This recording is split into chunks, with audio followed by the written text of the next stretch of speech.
Nous partageons le thème vaincre la mentalité égyptienne. Vaincre la mentalité égyptienne. Nombres chapitre 11, versets 1 à 6. Le peuple murmura et cela déplut aux oreilles de l'Éternel. Lorsque l'Éternel entendit, sa colère s'enflamma. Le feu de l'Éternel s'alluma parmi eux et dévora l'extrémité du camp. Le peuple cria à Moïse. Moïse pria à l'Éternel et le feu s'arrêta. On donna à ce lieu le nom de Tabéra parce que le feu de l'Éternel s'était allumé parmi eux. Le ramassis de gens qui se trouvaient au milieu d'Israël fut saisi de convoitise. Et même les enfants d'Israël recommençaient à pleurer et dire: qui nous donnera de la viande à manger? Nous nous souvenons des poissons que nous mangions en Égypte et qui ne nous coûtaient rien. Des concombres, des melons, des poireaux, des oignons et des orques. Maintenant, notre âme est desséchée, plus rien. Nos yeux ne voient que la manne.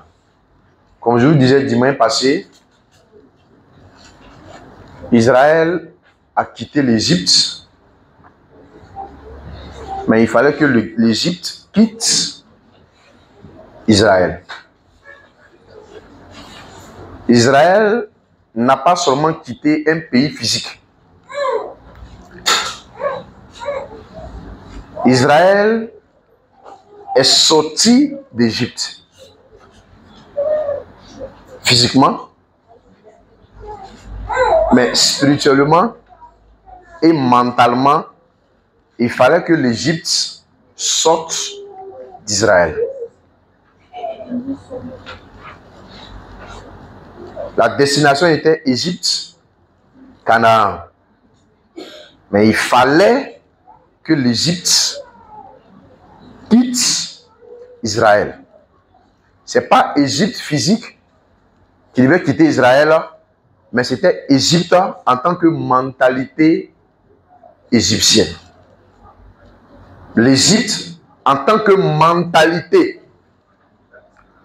Parce que le nombre d'années passées en Israël a reconditionné mentalement le peuple de Dieu. Ça les a maintenus dans une prison plus mentale que physique. L'esclavage d'Israël en Égypte était plus spirituel, plus mental que physique. La mentalité égyptienne de laquelle Israël devait être débarrassé, ce n'était pas l'Égypte physique, c'était l'Égypte en tant qu'état d'esprit. Parce que le nombre d'années qu'ils ont passé en Égypte a reconditionné leur état d'esprit. Ça leur a donné un nouvel état d'esprit.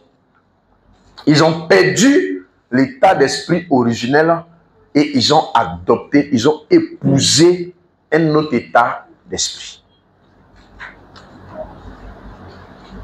Ils ont acquis des habitudes égyptiennes. C'est comme vous allez voir quand un frère quitte, par exemple la Côte d'Ivoire ou le Congo ou le Gabon qui va aux États-Unis, au bout d'un certain nombre d'années, il va commencer à avoir la mentalité de ce pays. Il va commencer à s'adapter à la culture de ce pays. Il va commencer à se familiariser au système de pensée, au mode de fonctionnement de ce pays-là. Pourquoi? Parce qu'il a quitté son pays, il a quitté un système, il a quitté un environnement et il est entré dans un autre environnement. Les influences des environnements sont plus spirituelles, plus mentales que physiques. Il fallait qu'Israël se sépare de l'Égypte en tant que caractère.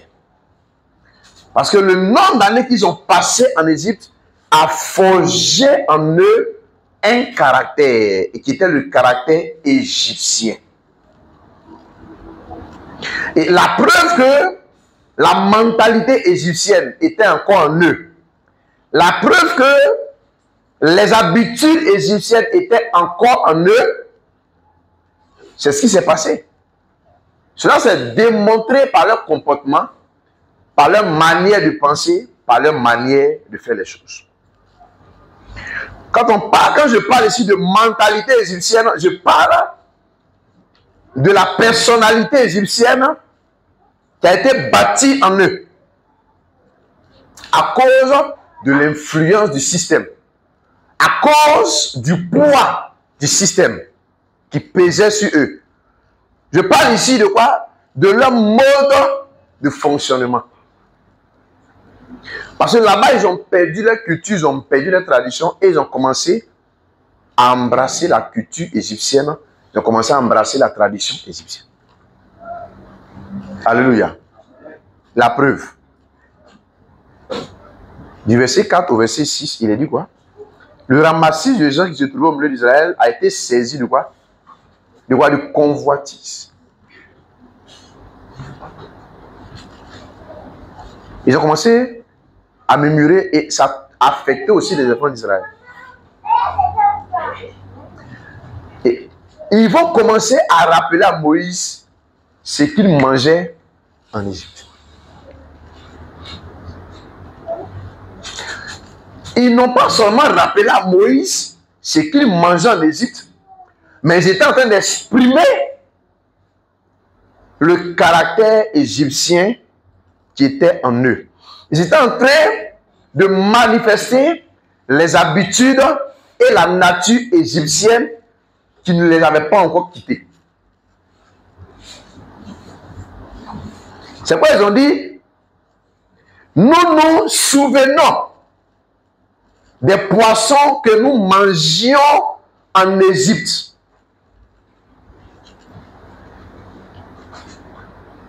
Donc, quand on lit leur histoire, on dit Dieu a délivré Israël. Israël a quitté l'Égypte. Mais est-ce que l'Égypte a quitté Israël? Tu sors du monde, mais est-ce que tu permets au monde de sortir de toi? Tu quittes le monde, mais est-ce que le monde te quitte? C'est pourquoi la nouvelle naissance, la transformation, c'est pas quelque chose de physique. C'est pas c'est pas un changement physique. D'abord, c'est un changement qui est d'abord intérieur, qui est d'abord spirituel. Changer de nom n'équivaut pas à ton changement.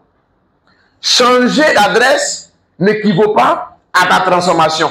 Déménager ne veut pas dire que tu es né de nouveau. Israël a dit, nous nous souvenions. Ça veut dire quoi? Ils ont encore dans leur pensée, dans leur cœur, dans leur esprit, le souvenir de l'Égypte.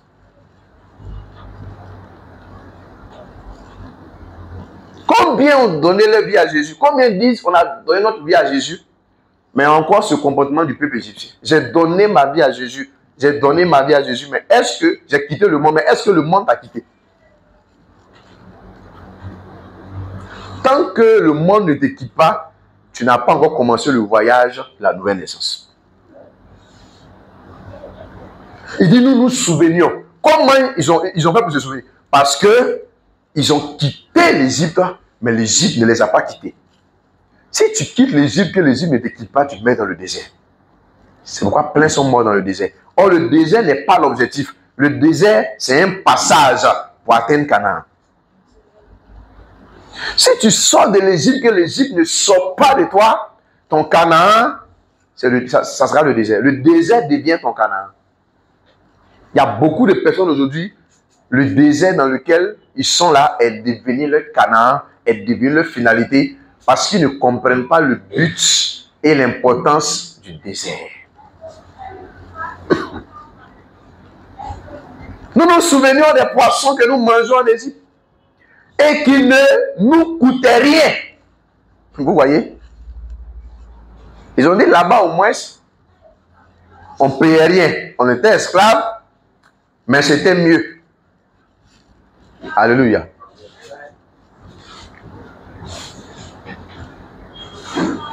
Quand vous ne comprenez pas l'importance du désert dans votre vie, vous allez manquer le but pour lequel Dieu vous y emmène.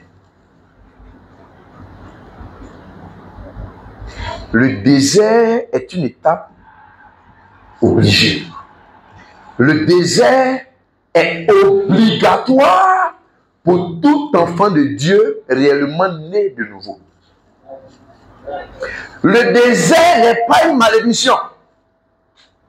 Le désert est un processus, est un moyen par lequel Dieu ôte de ta vie le caractère égyptien. Le désert est un moyen par lequel Dieu va tuer en toi la mentalité égyptienne. C'est un moyen par lequel Dieu va détruire en toi le caractère païen, le caractère égyptien. Dieu va te faire passer par le désert afin d'anéantir, afin d'écraser la personnalité égyptienne que tu avais eue quand tu étais en Égypte. Parce que quand tu rencontres Jésus, une seule personnalité doit être visible en toi, c'est la personnalité divine. Et ça ne coûte rien. Des concombres, des melons, des poireaux, des oignons et des olux. Maintenant, notre âme est desséchée. Plus rien. Nos yeux ne voient que la manne. Parce qu'ils ne comprenaient pas le but. Peu importe la situation par laquelle vous passez, il y a toujours un but divin caché. Il y a toujours un plan divin caché. Il faut rechercher ce plan. Il faut rechercher ce but. Sinon, vous allez manquer l'objectif que Dieu veut atteindre dans votre vie à travers ces situations par lesquelles vous passez.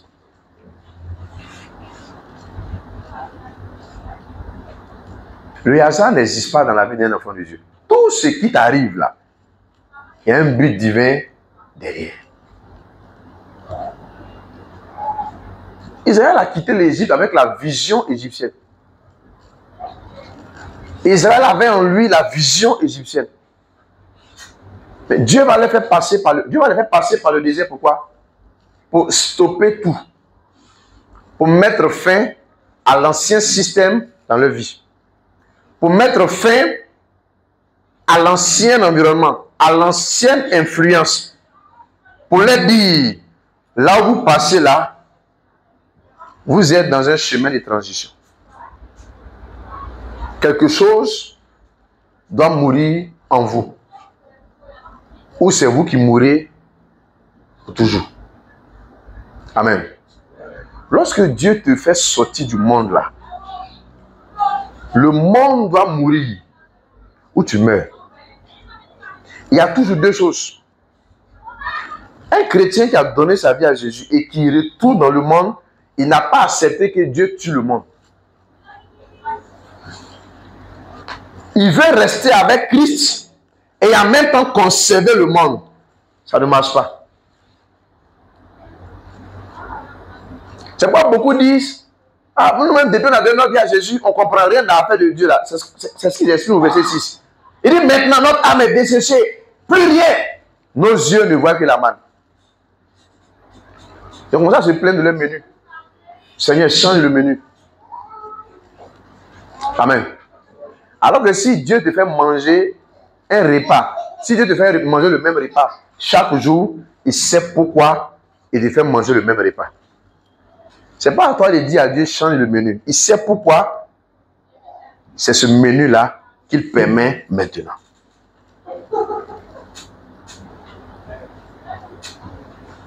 Ils avaient la vision égyptienne. Ils parlaient le langage égyptien. Ils parlaient comme les Égyptiens. Parce qu'ils avaient tout pris de l'Égypte. Alléluia. Ils avaient tout pris de l'Égypte. Ils sont sortis de l'Égypte même avec les valeurs de l'Égypte. Avec la tradition de l'Égypte. Avec la culture de l'Égypte. Dieu dit, je vous envoie au désert. Là-bas, je vais extraire de votre vie tout ce que vous avez pris en Égypte, je vais extraire de votre vie tous les déchets, je vais extraire de votre vie tout ce qui ne me plaît pas, tout ce qui ne me glorifie pas, tout ce qui n'est pas en mon honneur, tout ce qui ne me plaît pas dans votre vie là, je vais enlever ça. Je vais m'occuper de ces ordures que le diable a plantées en vous. C'est pourquoi quand tu donnes ta vie à Jésus, toi tu es préoccupé par des visitations, mais Dieu est préoccupé par ton changement. Tu es préoccupé par des visitations, tu es préoccupé par des visitations financières, par des bénédictions sociales, mais Dieu est préoccupé par ton changement intérieur, par le renouvellement de ta pensée. Dieu est préoccupé à façonner ton homme. Dieu est préoccupé à tuer en toi le vieil homme. Le vieil homme là, tu l'as pris en Égypte.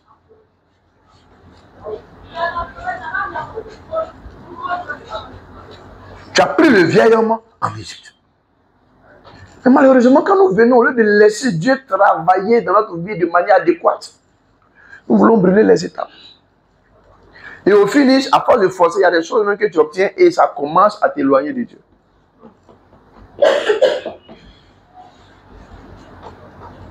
Amen. C'est pourquoi aller dans la présence de Dieu et puis prier pour dire Seigneur, je suis prêt. Donne-moi tes bénédictions maintenant. C'est une erreur. Tu ne peux jamais déterminer si tu es prêt. C'est Dieu seul qui sait si tu es réellement prêt. Parce qu'il connaît ton cœur plus que toi.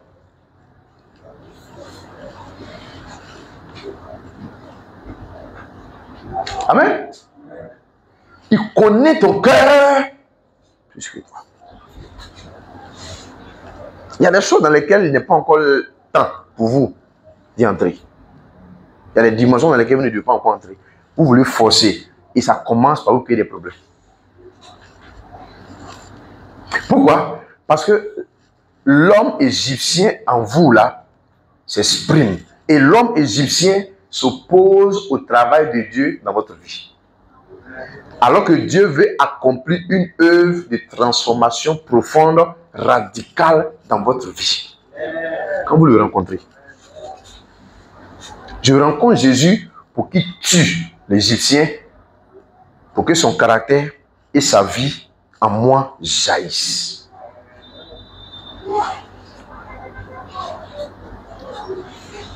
Si je ne comprends pas ça, je vais m'engager dans des luttes inutiles et interminables. Regardez Nom chapitre 13. Une autre preuve que l'Égypte était toujours en eux. Nom chapitre 13,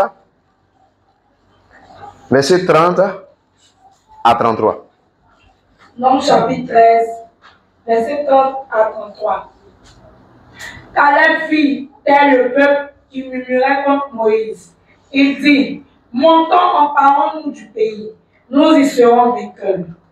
Mais les hommes qui étaient allés avec lui dirent, nous ne pouvons pas monter contre ce peuple, car il est plus fort que nous.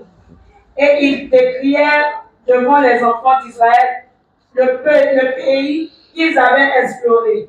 Ils dirent, le pays que nous avons parcouru pour l'explorer est un pays qui dévore ses habitants. Tout ce que nous y avons vu sont des hommes d'une haute taille. Et nous y avons vu les géants, enfants d'Anak, de la race des géants. Nous étions à nos yeux et aux leurs comme des sauterelles. Amen. Amen. C'est l'une des pires choses qui est arrivée à Israël.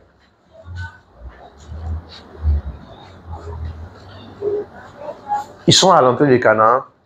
Dieu instruit Moïse à envoyer des espions. 12 espions, un espion par tribu. Quand ils vont, ils viennent, ils font un rapport. Les 10 espions font un rapport. Et tous, avec les deux, ça fait 12. Tout le monde est unanime qu'effectivement, ce que Dieu a dit est vrai. Canaan, c'est un pays où coule véritablement le lait et le... Mais il y a quelque chose qui va se passer au niveau des deux rapports. Il y a 10 personnes qui vont dire, ils vont dire vraiment quelque chose d'insultant et qui va les condamner pour toujours. Amen. Pourquoi la Bible dit dans Matthieu 12, 37 que par tes paroles tu seras justifié Et par tes paroles, tu seras quoi? Condamné.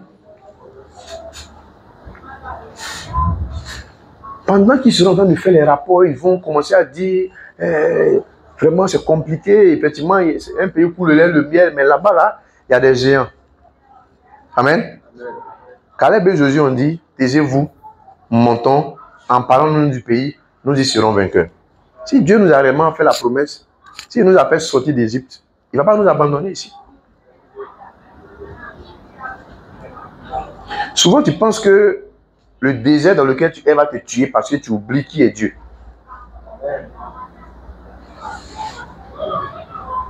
Tu oublies qui est Dieu. C'est pourquoi souvent tu murmures dans le désert. Murmurer dans le désert va te retarder. Ils vont dire quoi? Nous avons vu des géants. Mais il y a quelque chose de frappant. C'est que quand nous les avons regardés, et nous nous sommes regardés, nous avons compris que eux nous voyaient comme des sauterelles. Il n'y a rien de plus désastreux pour un homme que d'entrer dans l'esprit et la pensée de son ennemi.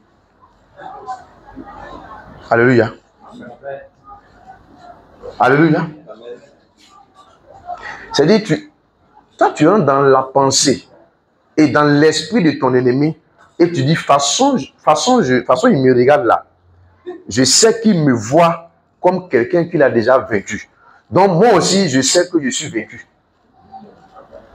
Comment tu as fait pour entrer dans la pensée de ton ennemi?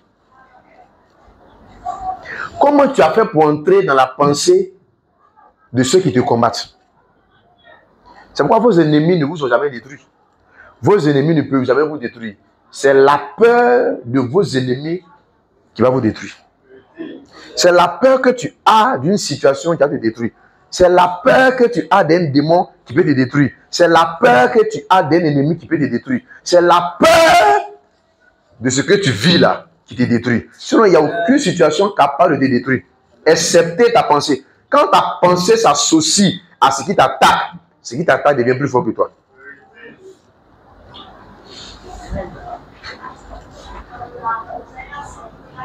Qu'est-ce que tu vis actuellement? De toute façon, moi-même, je me regarde là, je sais que je suis fini. Dieu même, il est assis, il est en haut là-bas. Là. Je sais que quand il me regarde là, il sait qu'il peut confirmer que moi-même, je suis fini. Or, par tes paroles, tu seras justifié. Par tes paroles, tu seras quoi? Comment ils se sont arrangés pour entrer dans l'esprit de l'ennemi? Et il dit, nous étions à nos yeux et aux leurs comme des sauterelles.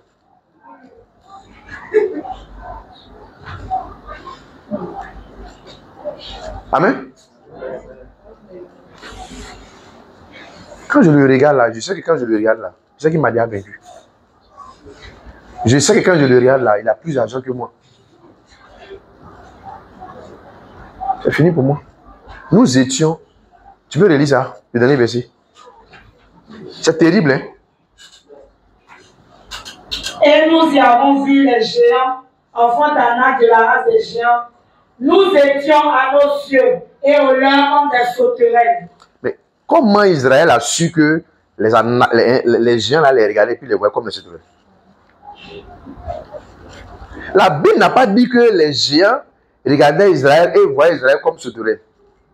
Et c'est ce que la Bible dit. Eux-mêmes, ils avaient peur. Mais quand tu as peur de celui qui a peur de toi, il va te vaincre. Quand tu as peur de celui qui a peur de toi, tu deviens vulnérable. Alléluia. La maladie même t'attaque, mais elle a peur de toi. Toi aussi, tu as peur de la maladie. Ça te détruit. Alléluia. Quand tu as peur de celui qui a peur de toi, tu deviens quoi? Tu deviens vulnérable et tu deviens sa victime. Reçois la grâce d'avoir une vision, un mental de quelqu'un qui a déjà triomphé au nom de Jésus. Il fallait que Dieu corrige la vision d'Israël. Tellement ils se sont vus esclaves. Tellement ils ont été esclaves pendant plus de 400 ans. Même libérés, ils se voient encore esclaves.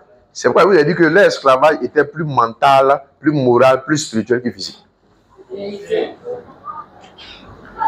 C'est ce travail-là que Dieu devait traiter dans le désert. C'est pourquoi Dieu a permis après Canaan qu'il passe par le désert. Quand vous lisez Nom chapitre 14, verset 1 à 4, on va lire ça encore. La mentalité égyptienne, c'est quelque chose. C'est une forteresse dangereuse qui doit être ébranlée. Et elle sera ébranlée maintenant au nom de Jésus. Écoutez ce qui se passe encore. Lorsque les gens ont entendu ce rapport, quelque chose va se passer, oui? Nom chapitre 14. Du verset 1 au verset 4. Toute l'assemblée éleva la voix et poussa des cris. Et le peuple pleura pendant la nuit. Tous les enfants d'Israël murmuraient. Voilà. Quand ils ont dit que là-bas, il y a des géants, la Bible dit quoi? Tout le peuple a pleuré. Pendant la nuit. Il y a eu des veillées de pleurs. Au lieu de veiller de prière, veiller d'intercession, et ils font veiller de pleurs et d'angoisse. Tout le peuple a fait quoi? Pleura pendant la nuit. Tout le peuple pleura pendant la nuit. Or, quand ils sortaient d'Égypte, les hommes seulement étaient 600 000. Sans compter les femmes et les enfants. Amen. Ça veut dire que quand ils sortaient, peut-être qu'ils étaient plus d'1 million. Et là encore, ils se sont multipliés. Imaginez peut-être 3 millions, 5 personnes, et 5 millions de personnes sont en effet veillées de pleurs. Quand ils ont entendu ce rapport, le peuple pleura toute la nuit. Quand des situations compliquées t'arrivent, tu murmures toute la nuit. Tu incites Dieu toute la nuit. Et le matin, tu demandes son aide. C'est pourquoi il ne peut pas t'aider. Tu ne peux pas dire Dieu, tu es l'auteur de mes problèmes et puis après revenir dire tu es ma source. Ce n'est pas possible. Il te pose la question, mais au juste, je suis qui pour toi? Il faut clarifier ta position devant Dieu avant qu'il n'agisse dans ta vie. Dis à ton voisin, clarifie ta position devant Dieu avant qu'il n'agisse dans ta vie. Bon, tantôt tu dis c'est à cause de lui tu souffres. Le lundi, c'est à cause de lui ça ne marche pas. Mardi, il est un peu fidèle. Mercredi, tu dis c'est à cause de lui tu souffres. Jeudi, tu dis Dieu, tu es fidèle. Vendredi encore, tu dis Dieu, c'est à cause de toi que je ne suis pas délivré. Vendredi, Seigneur, tu es bon.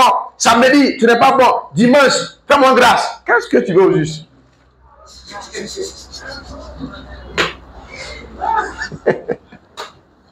Le peuple murmura toute la nuit. Pleurer encore. Veiller de pleurs et de murmures. Toi, tu penses que c'est seulement veiller de prière qui existe. Il y a aussi veiller de pleurs. Il y en a même qui font leur funérailles avant même leur mort. C'est ce qui s'est passé avec Israël. C'est pourquoi c'est pourquoi plein sont morts dans le désert. Ton attitude peut te condamner dans le désert. Ton attitude en tant que chrétien peut te condamner dans le désert. Le désert n'est pas ta finalité, c'est un passage pour arriver à Canaan. Mais ton attitude là, ça peut te condamner. Et il y a plein comme ça aujourd'hui, par leur attitude, ils se sont condamnés dans le désert. Ils se sont fait prisonniers dans le désert. Ils sont allés chercher des chaînes qui n'existent nulle part et ils sont venus s'enchaîner eux-mêmes.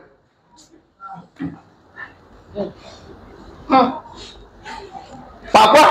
Leur attitude, leur caractère. Il y a des caractères que les gens ne veulent jamais laisser tomber. Et c'est pourquoi les difficultés ne vont jamais les laisser tomber.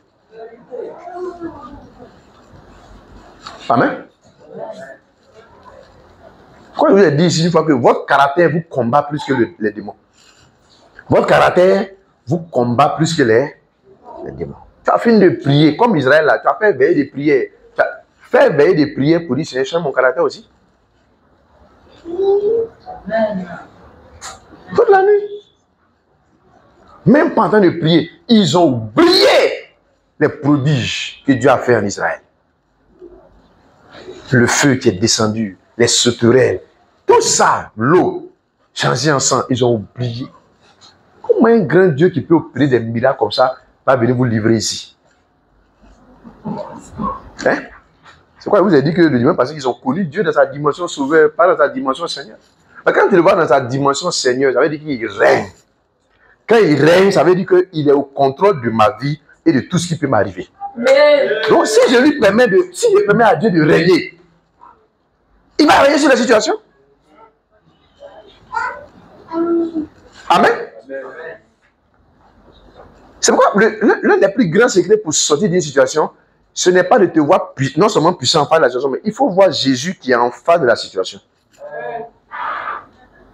Amen. C'est pas moi qui suis en face de la situation, c'est Jésus qui est en face de la situation.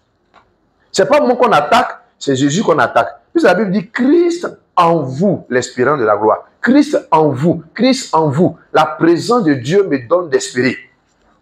La présence de Dieu est la fondation de mon espérance. Même quand ça ne va pas, à cause de ce que j'ai la présence de Christ en moi, ça devient la matière de mon espérance. Ça devient la substance de mon espérance. Donc je ne peux jamais confesser la mort. Je ne peux jamais confesser que ça ne va pas. Je dis toujours, tout va bien. Parce que Christ en moi, il n'a pas dit l'argent en moi, l'espérance de la gloire. Il dit Christ en moi. Christ en moi. Christ en moi. Christ en moi. Christ en moi. L'espérance de la gloire. Alléluia. Alléluia. Christ en moi. Continue. Verset 2. Tous les enfants d'Israël murmurèrent contre Moïse et Aaron. Et toute l'assemblée leur dit, que sommes-nous morts dans le pays d'Égypte? Ou que ne sommes-nous morts dans ce désert? Pourquoi l'Éternel nous fait-il aller dans ce pays où nous tomberons par l'épée, où nos femmes et nos petits-enfants deviendront une proie? Ne vaut-il pas mieux pour nous retourner en Égypte? Et ils se dirent l'un à l'autre, nommons un chef et retournons en Égypte. Amen.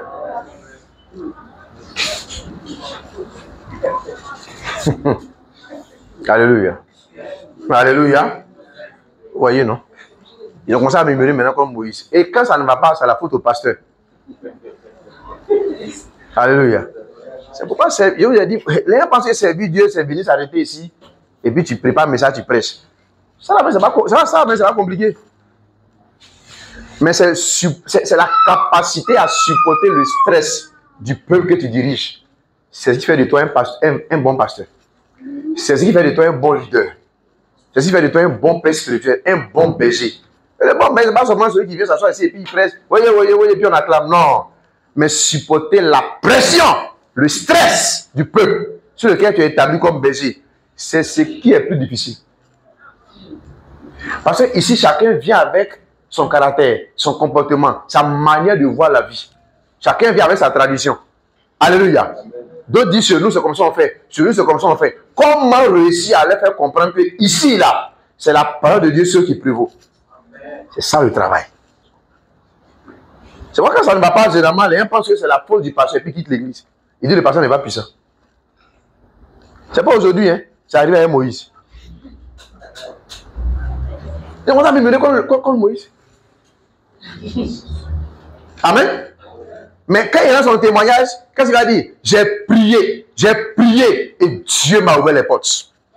Moi que tu vois là, j'ai une vie de prière. Amen. Et il pense que ce sont ces petites 2h30 de prière là-bas qui font que les portes sont ouvertes. Amen.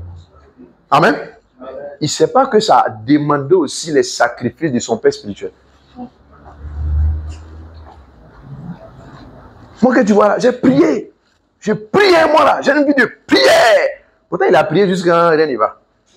Quand il est venu voir le pasteur, le pasteur a rendu seulement grâce au Seigneur. Pouf, les portes sont ouvertes. Amen. Mais ce n'est pas la même dimension là, ce n'est pas le même niveau de sacrifice. Et moi, je me comme Moïse. Ils vont stresser Moïse. Moïse, on n'a pas l'eau. Moïse, on a faim. Moïse, dis à Dieu de changer le menu. Hey!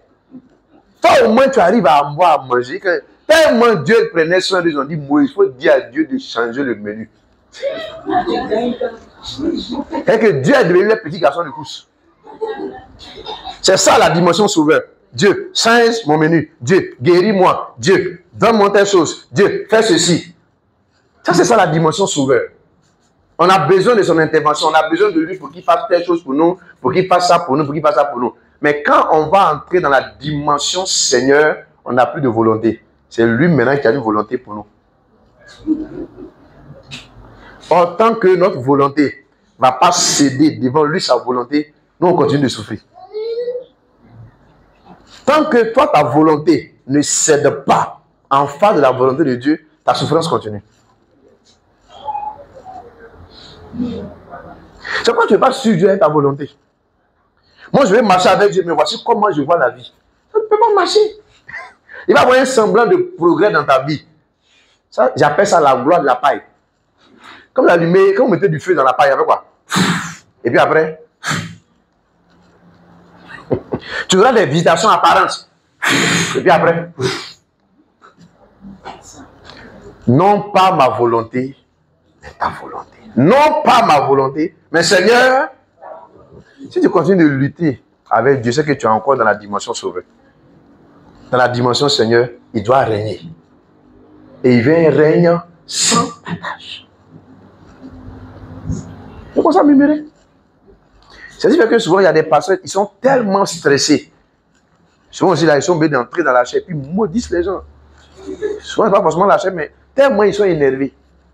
Ma situation ne change pas. Ma situation ne change pas. Je ne comprends pas. Mon mari me bat. Ma femme me bat. Ma femme me trompe. Mon mari me trompe. Tous ces trucs-là, vraiment, c'est compliqué. Hein? Mon mari me bat. L'autre va venir. Ma femme me bat. Mais le pasteur Moïse est là, toutes ces situations-là. Eh, Seigneur, lui a dit sa femme le bat. L'autre aussi dit que c'est son mari qui la bat. Seigneur, il fait comment? Après, un autre vient. Il dit, il se fait construire une maison. Il n'y a plus l'argent pour construire les travaux. Après, un autre vient. Il dit, mes enfants sont malades. Après, un autre vient. Il dit, ma situation. Maintenant, Moïse, là, quand lui, ça ne va pas sur lui, là, il va avec qui? Les gens ne se sont jamais posé des questions comme ça. Amen. Pour le pasteur, c'est un extraterrestre qui est là, et puis Dieu, la musique quitte au ciel, et puis ça tombe. Oui, il y a rien comme ça. Ils n'ont jamais, ils se sont jamais posé des questions. Nous-mêmes là. Le pasteur même là, on vient lui expliquer nos problèmes, il prie pour nous, les situations financières sont décantées. Mais lui-même là, comment il fait? Il y a des gens qui ne se posent jamais des questions comme ça. C'est vrai ou c'est faux? Il y en a. Pratiquement même tous les chrétiens ne se posent pas des questions comme ça. C'est bien sûr, c'est notre Père spirituel, il prie pour nous, nous on avance. Ils ne connaissent pas les luttes. Amen. Tu peux venir dire à ton pasteur, ma femme me refuse le sexe. Mais si la femme du pasteur lui refuse le sexe, lui va dire ça à qui? Que Dieu fortifie ses serviteurs. Amen. Acclame le Seigneur pour ses serviteurs.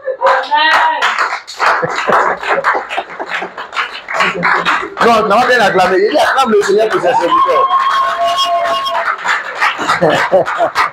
Amen. Oui. Souvent, toi, tu es parti. En tout cas, quand j'allais expliquer au pasteur, là, mon problème de foyer, c'est réglé. Mais lui, qui prie pour son foyer. Quand ça ne va pas sur lui, il prend la Bible et il a le Saint-Esprit. Il prie jusqu'à quand Dieu agit et puis il continue. Quand il est bloqué, il est là et quand il devient le Saint-Esprit. Parce que souvent, quand il vient vous expliquer, vous vous moquez de lui. C'est pas facile d'être serviteur de Dieu. Alléluia. Souvent, ce que vous voyez là, c'est que ils ont fait un chèque de 25 millions au pasteur, ils ont fait une voiture de 45 millions, ils ont payé une maison pour lui. C'est ce que vous voyez. Mais le prix qu'il paye au quotidien, derrière tout ça là, vous n'avez pas idée.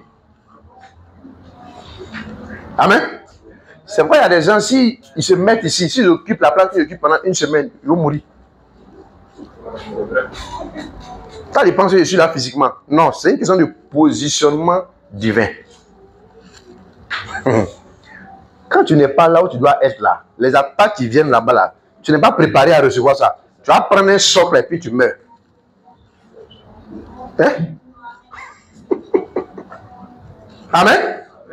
Là où Dieu nous met là, il y a un prix qu'on paye. Ça, je peux voir ça facile. Mais viens rester là une journée. Matin et soir, ils vont te retrouver dans un hôpital. On t'a placé perfusion. Gloire au Seigneur. Tu demandes au pasteur de prier pour que tes enfants soient intelligents à l'école. Qui prie pour les enfants du pasteur pour qu'ils soient intelligents à l'école? Amen. Et souvent, nous sommes les premiers à critiquer les enfants, les pasteurs. Lui-même, il dit, les pasteurs même là, regarde ses enfants. Ferme ta bouche, prie pour les enfants de ton pasteur qui prie pour toi. Vérité. Amen. Il faut aussi intercéder pour ses enfants. Intercède pour lui. De toute façon, il prie pour tes enfants. Regardez, on fait 2 cultes. Je viens enseigner les enfants. Amen. Il y a un message que je prépare pour le premier culte. Et il y a le message du deuxième culte. Tous les dimanches là, il faut que ça soit comme ça. Et toi, tu penses que ça, c'est un travail facile. Amen. Qui intercède pour nos enfants? Qui intercède pour nous? Qui? D'autres même bien là, leur prière, c'est que le foyer du pasteur même se brise pour qu'elle soit là. Oui, il y en a comme ça. Amen. Ah, la maman passe aussi, elle est jeune d'elle. Et puis elle a la voiture comme ça. Non. Ah non, ça c'est pas normal. Mentalité égyptienne. Et quand tu as quitté la barrière de béni pour dire Dieu, change-moi. C'est le foyer du pasteur qui doit te venir regarder. Le foyer du pasteur à quoi va être ton salut? Amen. Donc nous payons le prix pour tout ça, pour votre salut, pour que Dieu vous garde, pour que Dieu vous protège, pour que Dieu vous aide. Nous devons recevoir des messages pour vous enseigner, pour vous orienter. C'est pas facile. Toi, tout ce qui est dans ta tête là, oh Seigneur, cette semaine-là, mon projet de 45 millions là, qu'on m'appelle, j'ai signé le contrat. Eh Dieu, mon projet là, ça n'a qu'à passer. Tu ne pries même pas pour le salut des âmes. Amen. C'est comme ça à murmurer contre Moïse. Généralement, c'est comme ça. Quand ça ne va pas, c'est le pasteur qui n'est pas fort. Donc, je vais quitter l'église, je vais aller essayer là-bas. Et on a changé les hommes de Dieu en des féticheurs. C'est Dieu qui est fort dans la vie de ses serviteurs. Dis à ton voisin. Amen. Avant d'accuser le pasteur là, il dit entrez en vous-même. Comme la foi, entrer en toi. Est-ce que ce que le pasteur prêche là, tu obéis? Il fait sa part. Et généralement, quand ça ne va pas, ce qu'on a fait, puis ça ne va pas là, on ne va jamais dire ça. Quand on vient, pasteur, ça ne va pas. Au moins, elle l'honnêteté morale de dire tu as prêché là, je n'ai pas obéi, je suis allé faire ça. C'est pourquoi je souffre. On peut demander pardon à Dieu ensemble et Dieu va t'aider. Mais tu viens là, comme si tu as raison, ça ne va pas dans ma vie. Je ne comprends rien. Je ne comprends rien. Oui, donc on fait comment? Donc je suis venu te dire que je quitte l'église.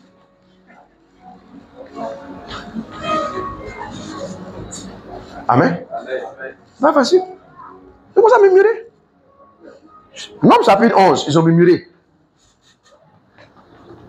Ici encore, même au chapitre 13, ils ont murmuré. Chapitre 14 encore, ils murmurent.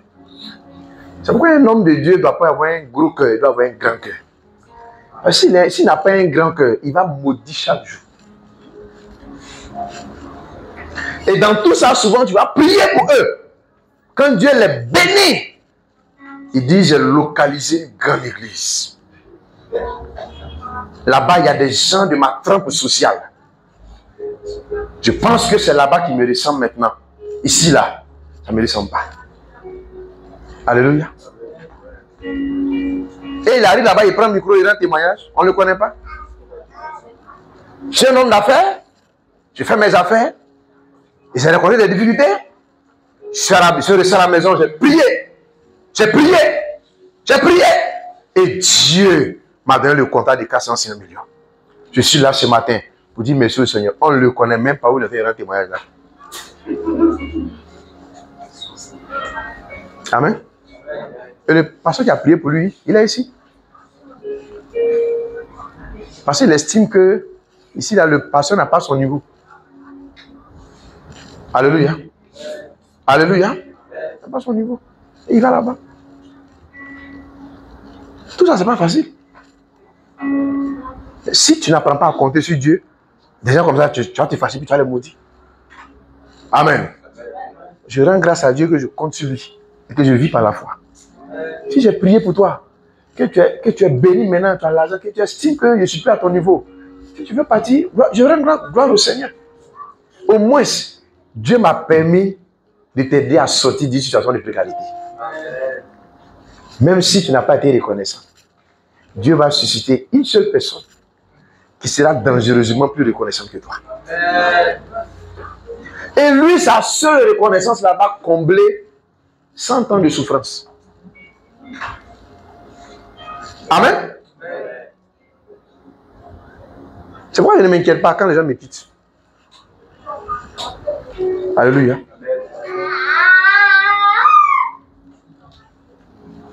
Et il y a beaucoup de profiteurs de grâce dans la maison de Dieu. Il y a des gens qui n'aiment pas la tête du pasteur, mais comme l'onction sur sa vie pour les aider, ils sont là. Lui, là, pendant que tu pleures dans son cœur, il dit, mais en temps normal, là, si ce n'est pas l'onction qui est sur sa vie, là, moi, je perds mon temps de devenir un petit gars comme vous savez pourquoi. Hein? Mais il y a quelque chose que Dieu a mis en lui, là, ça peut l'aider. Donc, il a fait comment? Je suis assis. Amen. Et pour le pasteur, il a des fils, il a des sons. Hey, quand Dieu commence à ouvrir les portes là, tu apprends que tel est parti ici, tel est parti là-bas, tel est parti. Il est assis maintenant. Puis, s'il n'apprend pas à compter sur Dieu, il tombe malade. Mais il ne tomberait pas malade. Amen. Même s'il y a 1000 ingrats, il ne peut jamais tomber malade. Parce que tant que le Saint-Esprit ne m'a pas encore quitté, c'est que personne ne m'a quitté. Toi, tu peux partir. Mais si tant que le Saint-Esprit ne me quitte pas, personne n'est parti. Tu as sucé une partie de la grâce. Mais la source là, elle est en moi. Donc tant que ce qui t'a fait est en moi, même si tu pars, je suis tranquille. Parce que la même grâce qui t'a faite là, elle peut faire millions de personnes. La même grâce qui t'a faite là, elle va faire des millions de personnes. La grâce a la capacité de se multiplier. Amen. Amen. C'est tout. Donc, on me met contre le pasteur. Et après, ils disent quoi? Nommons un chef et retournons en Égypte. Nommons un chef et retournons en Égypte. Yo, moi, je suis arrivé quelque part là. Le pasteur là, c'est un puissant mort. Hein. Donc, si tu es sûr que ça ne va pas trop là, Joe, il faut se chercher. Hein. L'église là, c'est pour tout le monde. Et puis, tu veux venir prier un peu ici, après, tu vois, après, faut essayer. Hein. On ne sait pas où ton bonheur sera, il faut essayer un peu. Nos moins chefs, comment on peut prier comme ça? C'est la preuve que la mentalité égyptienne, là, c'était encore en eux. C'est-à-dire qu'il a quitté l'Égypte, mais il pense toujours à l'Égypte. Mais comment tu vas vaincre cette mentalité? Amen. Prenez Colossiens chapitre 3, on va lire quelque chose, puis on va avancer. Est-ce que vous me comprenez ce matin? Combien n'ont pas idée du prix, des prix du moins, que les hommes de Dieu payent au quotidien? D'autres même vont jusqu'à dire que le pasteur ne travaille pas. Parce que pour eux, servir Dieu, ils pensent que c'est du bénévolat. Oui? Verset 7. Parmi lesquels vous marchiez autrefois lorsque vous viviez dans ces péchés. Mais maintenant, renoncez à toutes ces choses, à la colère, à l'animosité, à la méchanceté, à la calomnie, aux paroles déshonnêtes qui pourraient sortir de votre bouche. Ne montez pas les uns aux autres, vous étant dépouillés du vieil homme et de ses œuvres, et ayant revêtu l'homme nouveau qui se renouvelle dans la connaissance selon l'image de celui qui l'a créé. Amen. Amen. Nous devons nous débarrasser de quoi? Du vieil homme. De la mentalité égyptienne. Nous devons abandonner le caractère égyptien. Il dit quoi? Et revêtir l'homme nouveau qui se renouvelle dans quoi? Dans la connaissance de selon l'image de celui qui l'a créé. Nous devons permettre au Seigneur de renouveler l'intérieur pour que l'extérieur aussi soit guéri, pour que l'extérieur soit façonné, pour que l'extérieur soit changé. Si l'intérieur est guéri, l'extérieur sera guéri. Si l'intérieur est propre, l'extérieur sera propre. Tu ne peux pas me dire que tu as reçu le Saint-Esprit et puis tu es sale. Le Saint-Esprit est trop propre pour que tu sois sale. Amen. Amen. Extérieur. Vous savez, généralement, ceux qui vivent dans le péché, ils sont sales. Parce que le péché est sale. Tu vas voir, je ne lave pas tous les jours. Je lave un jour sur deux. Quand tu vas à la maison, elle est désordonnée. Tu arrives, les chaussures sont ici. Il y a d'autres même là. Leurs chaussures, quand ils arrivent à la maison, chaussures, chaussettes, habits, tout. Il enlève ses chaussures, ça est là. Il enlève ses habits, il met sur ses chaussures. Amen. Amen. Même quand il finit de manger, qu'il est célibataire, on ne sait pas qui l'attend, vous voyez, laver ses assiettes. Mais quand tu préparais, tu as pensé à qui? Amen. Toi, tu es célibataire, tu finis de manger, tu attends que qui vienne laver l'assiette. Ça, c'est quelle sorcellerie, ça? Amen. Amen. Si tu n'as pas tué, par exemple, cette mentalité-là, la femme que tu as mariée, là, elle devient servante. Il n'y a pas dit que les femmes n'ont pas fait le ménage à la maison. Il y a des gens qui cherchent à ce que les femmes entrent dans leur vie pour que tout aille propre. Avant de te marier, là, sois complet.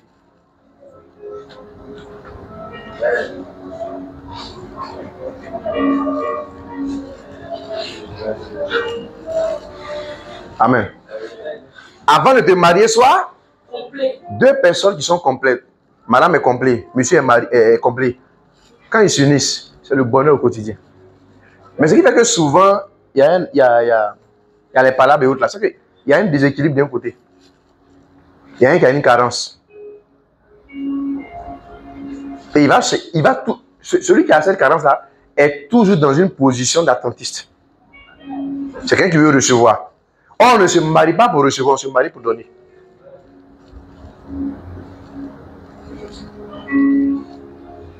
Donc quand tu te maries, tu n'attends pas que ton mari ou ta femme te fasse du bien. Toi, tu fais le bien. Parce que tu as compris que je rentre dans ce foyer, c'est pour donner, c'est pas pour recevoir. Imaginez deux personnes qui sont en concurrence pour se faire du bien. Comment le mari ne va pas réussir? C'est-à-dire quand elle se lève chaque matin, elle veut faire du bien à son mari. Quand lui se lève chaque matin, il veut faire du bien à sa femme. Et chaque jour, chacun réfléchit comment faire pour faire du bien à mon mari, à ma femme, faire du bien à mon mari, à ma femme, faire du bien à mon mari, à ma femme. Yo, pour la question, les discours vont quitter au professeur Saligi.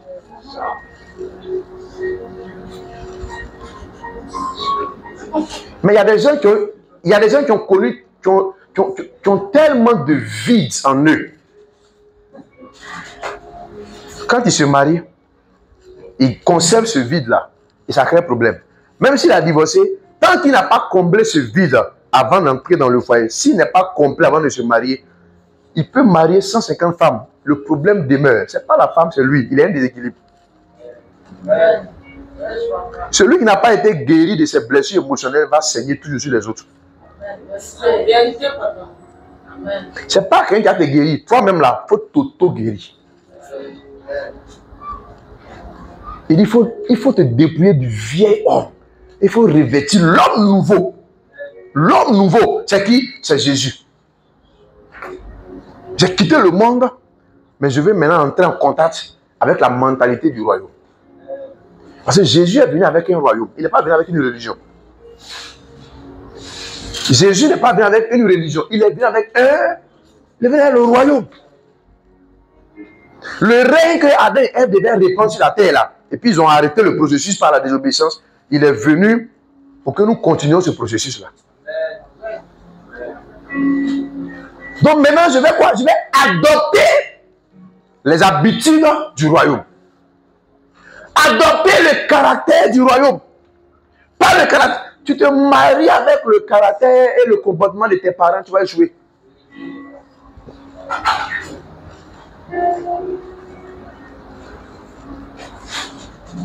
Voici comment mon papa traitait ma maman. Voici comment mon papa parlait sur ma maman. Chaque fois que mon papa parlait sur ma maman, je l'ai toujours vu crier. Je l'ai toujours vu hausser le ton. Crier n'est pas synonyme d'autorité. On peut crier, mais on n'est pas autoritaire. C'est-à-dire que tu peux crier, tu peux même avoir une voix autoritaire, mais ça ne met pas de toi une autorité. Tu peux te mettre devant et te dire, Satan, sors! Mais si tu vis dans le péché, tu viens d'avoir une voix autoritaire, mais dans laquelle il n'y a pas d'autorité. Mais si tu te sanctifies, tu dis, Satan, je te commande de quitter cette personne au nom de Jésus. Tu as parlé doucement, mais avec autorité. Quand la Bible nous demande de prier avec autorité, là, pas forcément venir crier pour dire, te concentrer. Esprit! Esprit! Esprit! Esprit! C'est pas ça. Tu peux te concentrer, crier esprit, esprit, esprit, esprit. Mais s'il n'y a pas autorité dedans, il ne bouge pas. Il n'a pas de vous concentrer. Il dit parle avec autorité. C'est tu regardes le diable et puis tu sais qu'il n'a rien en toi. Et puis tu dis, en vertu de mon identité en Christ, en vertu de ce que le Très-Haut a fait de moi, je t'ordonne, libère la femme là au nom de Jésus. Amen. Libère-la. Elle t'appartient pas. Elle appartient à Jésus. Mais ça dépend de sur quel fondement tu reposes. Moi, si tu n'es pas sûr de toi, il ne faut pas essayer de dire que tu as fait délivrer quelqu'un. Sinon, c'est toi, on va délivrer. Le démon va dire, mais toi-même là, tu t'adresses à moi en tant que qui? Oui. En tant que Dieu, le papa Safo, oui, le pasteur Safo, je le connais. Jésus, je le connais, mais pas tu es qui? Amen. Il ne faut pas te cacher sous la célébrité de ton pasteur pour vivre dans le péché.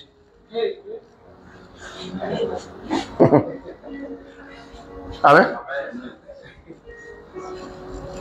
La célébrité de ton pasteur, là, c'est pas ce qui va t'envoyer au ciel. Ton contact avec Jésus. C'est ça. Il dit, il faut laisser tomber. Le vieil homme, là, il est rigide. Amen. Faut même là, regarde comment tu es un mari rigide. Comment tu es dur, tu es trop tendu et tu veux te marier. Amen. Quand tu rentres à la maison comme ça, là, tout le monde est assis. Le lion de la tribu est entré.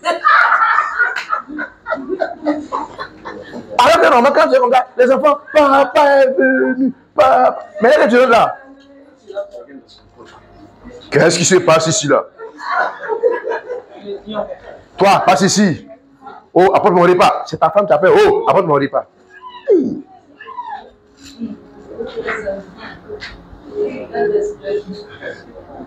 Parce qu'on a quoi? La mentalité égyptienne, elle est encore là. Elle doit quitter. Amen. Elle doit quitter. Amen. Et la mentalité égyptienne est plus forte que le diable. Elle est plus forte que les démons. Ça doit quitter. Ça doit quitter. Désormais, le royaume devient ta culture. Le royaume, ses principes deviennent ta tradition. C'est à ça que tu te fies désormais. Alléluia. Le vieil homme doit partir. Il se renouvelle. Tu peux connaître la lecture?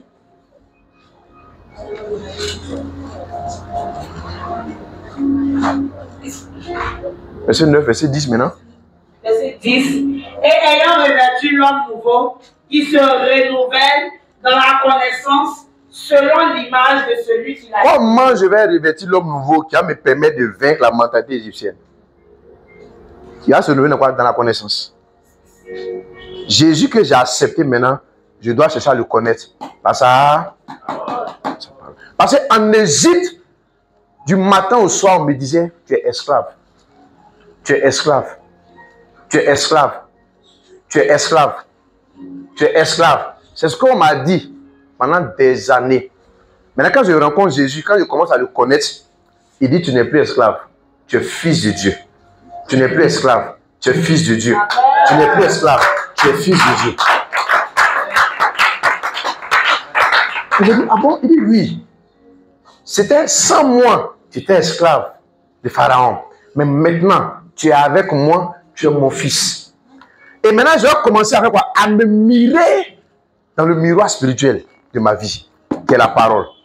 Donc, désormais, quand j'ouvre la Bible, c'est l'image que Dieu a de moi, là, c'est ce que je vois. Quand vous prenez un miroir, et puis vous regardez dans le miroir, qui vous voyez? C'est vous. Quand vous ouvrez la Bible, vous ne vous voyez pas d'abord. Vous voyez d'abord l'image de Jésus. Et à travers cette image de Jésus-là, vous vous voyez maintenant. Là où on avait dit femme incapable dans le monde là, Jésus te dit ma fille, tu peux y arriver. Là où on a dit dans ta famille là, les femmes là, elles sont limitées seulement à 2 enfants, sans foyer. Jésus dit, moi je vais te donner un foyer, mariage légal, je peux. Mais quand tu regardes là, toi tu vois ça.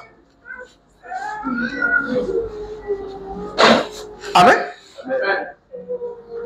Dans le monde en Égypte là, il y a des réalités qu'on nous a imposées. Mais quand on rencontre la vérité qui est au-dessus de la réalité, est-ce que nous sommes prêts à nous conformer à la vérité? Amen. En Égypte, là-bas, on t'a dit que dans la famille, la personne a atteint tel niveau. Mais Jésus dit, tu es la lumière. Est-ce que tu acceptes cette lumière-là? Amen. En Égypte, là, la mentalité égyptienne a dit, ce que tu vis là, c'est impossible. Cette maladie-là, il n'y a pas de guérison. Il faut que la personne reste avec ça toute sa vie. Dieu dit, je n'ai pas créé quelqu'un malade. Amen. Et en plus, tu m'as accepté comme ton Seigneur et Sauveur. Tu as placé ta confiance en moi. Donc ma vie Zoé là, elle est en toi. Jean 6. Il dit, celui qui croit en moi, qui m'aime ma chair et boit mon sang, aura la vie, c'est-à-dire la vie Zoé. Quand il parle de vie éternelle, il ne parle pas de la vie que tu vas avoir après l'enlèvement. Quand il dit que tu auras la vie éternelle, ça veut dire quoi? Quand tu dis oui à Jésus, la vie que Dieu vit là, sa vie là, c'est ce qu'on appelle vie éternelle. Cette vie là, elle vient en toi. C'est pas quand tu vas arriver au ciel que tu vas commencer à avoir cette vie éternelle là. Quand il dit tu auras la vie éternelle, ça veut dire quoi? La vie que Dieu vit, c'est ce qu'on appelle vie éternelle. Ça s'appelle la vie Zoé, c'est-à-dire la vie de Dieu dans toute sa plénitude, dans toute sa gloire et dans toute sa force. Je ne sais pas si vous comprenez. Donc, la vie éternelle là, tu la reçois sur la terre ici. C'est pas arrivé au ciel qu'on va avoir la vie éternelle. Elle commence en nous parce qu'on a dit oui à Jésus. Maintenant, si on reste fidèle à Jésus, on continue avec ça jusqu'au ciel. La vie éternelle est appelée vie éternelle parce que là où Dieu vit là, il n'y a pas le temps. Le temps, ça s'arrête. Le temps là, c'est une période. Et dans le temps, il y a des saisons. Mais dans vie éternelle, il n'y a pas période, il n'y a pas temps, il n'y a pas saison. J'en suis compris un peu. Par exemple, nous sommes en 2025. Ce Dieu là-bas, là, il n'y a pas 2025. Ce Dieu là-bas, ça a toujours été comme ça a toujours été. Ça ne changera pas. C'est ce qu'on appelle vie éternelle. Et cette vie-là, elle est en nous. À cause de cette vie-là, elle est en nous, nous sommes immunisés contre les assauts du diable. Quand le diable t'attaque là, c'est ce que Dieu a mis en toi, ce que tu connais, ce que tu sais que Dieu a placé en toi là. C'est dedans que tu vas puiser pour répondre à Satan. Amen. C'est pourquoi il ne faut pas attendre d'être attaqué avant d'ouvrir la Bible. Il y en a même qui sont obligés de placer qui prennent la Bible pour faire, c'est sommier, non bien oreiller. Amen. Tu as mis ça à côté de ton, de quoi? C'est oreiller, non? Tu as pris ça même pour faire coussin. Mais est-ce que c'est dans ton cœur?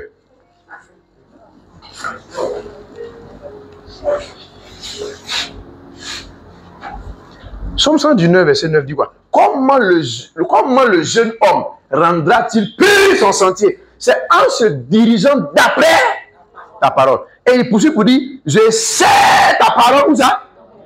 Où ça? Il n'a pas dit, je place ma parole à côté de mon matelas. Je sais ta parole où? Dans mon cœur. Pas dans ma tête, mais dans mon cœur. C'est-à-dire, j'ai investi ta parole en moi. J'ai investi ta parole dans mon cœur. Et c'est à travers l'investissement de ta parole que j'ai fait dans mon cœur que je vais répondre aux assauts du diable. C'est pourquoi quand le diable t'attaque, même quand tu te réveilles au beau milieu de la nuit, si tu es quelqu'un qui médite régulièrement la parole, si tu te réveilles, tu n'as pas besoin d'aller ouvrir la Bible. Parce qu'on peut couper courant. Oh, même dans le nord, le diable attaque. Et si le courant vient pas, tu fais comment? Il dit, attends, le pasteur m'a donné 5 sous. Et mon portable là. Attends, réveille-toi. Mais une Bible là. Mais il y a quoi? Non, le pasteur m'a donné 5 sous. Mais ils ont coupé le courant. Pendant ce temps, ils ont coupé le courant. Le diable fait quoi? Il va te regarder. Ce qu'il a commencé dans son là. Il vient maintenant dans la vérité, mais puis il commence encore. Dans le noir là. Il va faire mettre encore. Et puis il cherche, ils ont coupé le courant. Je sais ta parole dans mon cœur. Je garde ta parole ici. Ça veut ça que je vais opérer. Pas seulement avoir ça au chevet de son lit, c'est pas mauvais. Il n'y a pas dit que c'est interdit. Mais assure-toi qu'avant que ça soit sur le chevet de ton lit, là, ça est dans ton cœur. Parce que ce que tu as mis ici, là, c'est dans ça que tu vas puiser pour répondre à Satan. Tu réveilles le matin, la nuit, la Marie de nuit est venue. Tu lèves aussi la nuit, j'ai coupé le courant. Le temps, tu as trouvé quel verset pour comment Marie de nuit là. Tu te couches un peu, il revient encore. Toi, tu es régénéré, né de nouveau, rempli du Saint-Esprit. Et puis tu permets que Marie de nuit vienne faire lune de miel avec toi. Aïe. Pourquoi? Tu ne connais pas la parole qui dit que votre corps est le temple du Saint-Esprit. Et celui qui détruit le temple de Dieu, Dieu le détruira. Tu te tiens cette parole et tu dis, Marie de nuit, je commande que je quitte ma vie. C'est pas possible. Mon corps là, c'est la maison de Dieu. Tu vas bien t'amuser comme tu veux. À compter d'aujourd'hui, tu viens, le feu va t'embraser. Tu ne connais pas tout ça là, tu cherches. Pendant ce temps, tu es là et tu es triste, ils ont coupé le courant. Le temps où le courant revient là, tu t'es endormi encore. Et la lune de miel continue là-bas.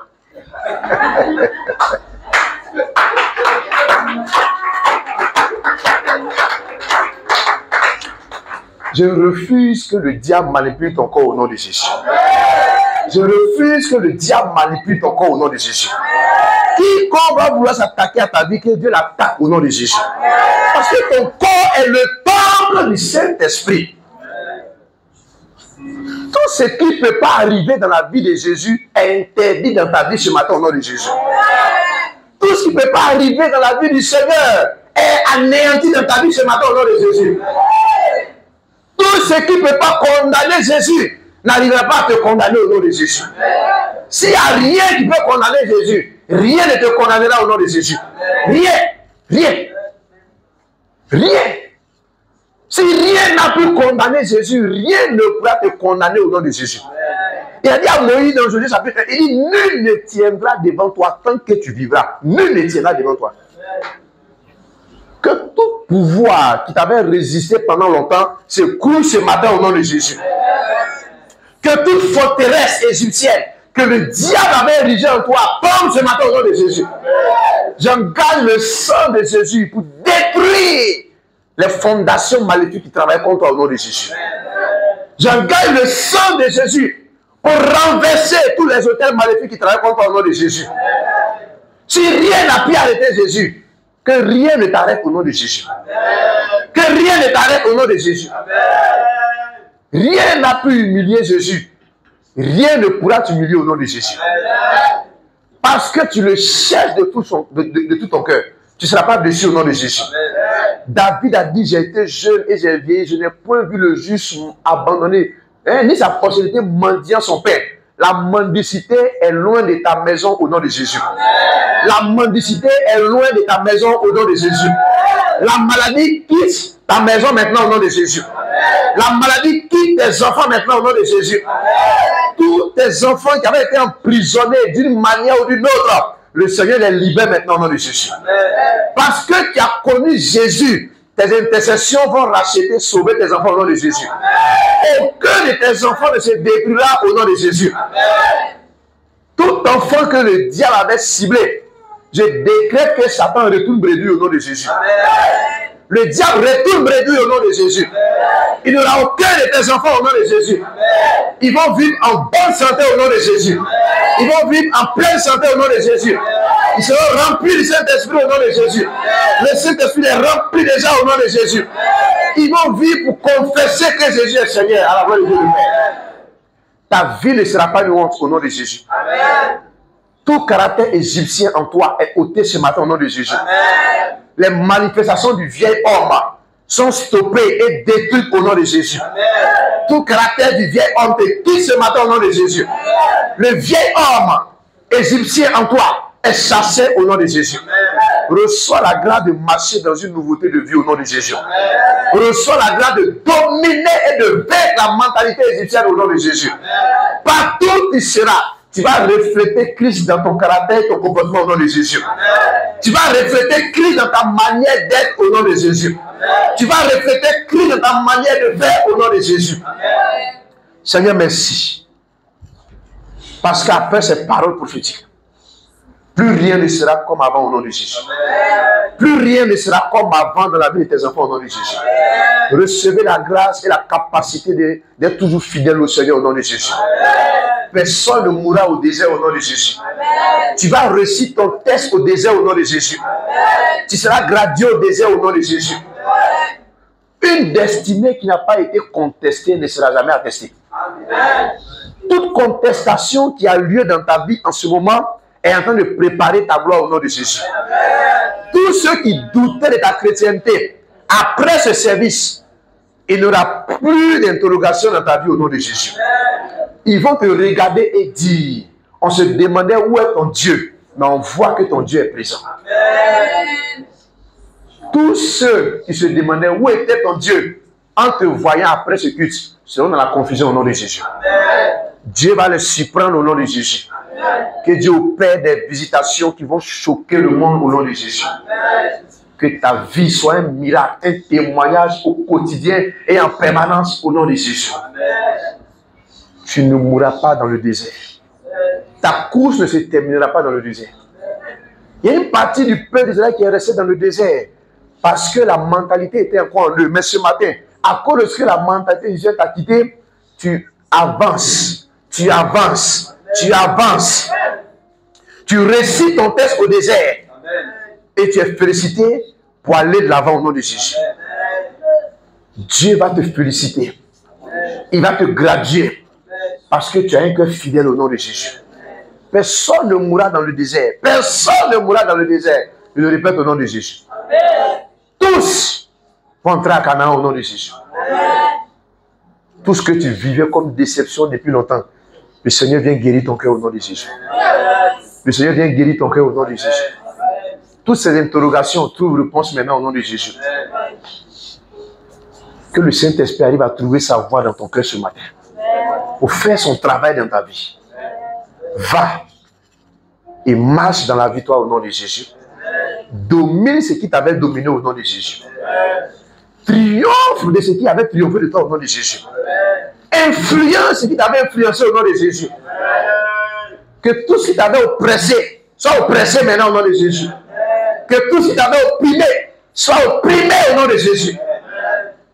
Tu relâches ta destinée dans un monde de merveilles et de célébrations interminables au nom de Jésus.